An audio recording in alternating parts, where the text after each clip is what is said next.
સ્થાનિક સ્વરાજ્યની ચૂંટણીને લઈને સાબરકાંઠા ભારતીય જનતા પાર્ટી યુવા મોરચા દ્વારા હિંમતનગરમાં ભવ્ય બાઇક રેલી યોજાઈ। રેલી એમજી સર્કલથી શરૂ થઈ, ટાઉન હોલ, ટાવર ચોક, સિવિલ સર્કલ, શારદાકુંજ, મારુતિનગર, ગાયત્રી મંદિર અને રિલાયન્સ મોલ થઈને કેનાલ ફ્રન્ટ સુધી પહોંચી હતી।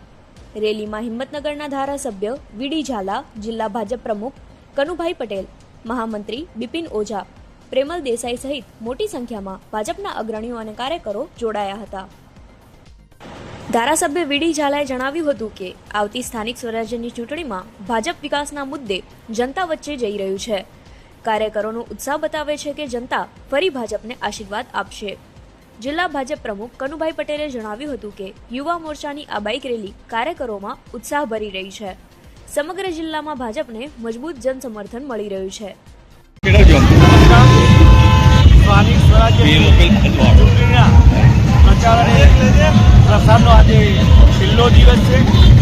સાબરકાંઠા જિલ્લામાં તમામ તાલુકા મથકે આજે યુવા મોરચા દ્વારા વિશાળ બાઇક રેલીનું આયોજન કરવામાં આવ્યું છે। એ પ્રમાણે આજે હિંમતનગરમાં પણ ઓછામાં ઓછી 1000 કરતાં વધુ બાઇકો દ્વારા આજે વિશાળ બાઇક રેલીનું આયોજન કર્યું, જેમાં મોટી સંખ્યામાં કાર્યકર્તાઓ જોડાયા।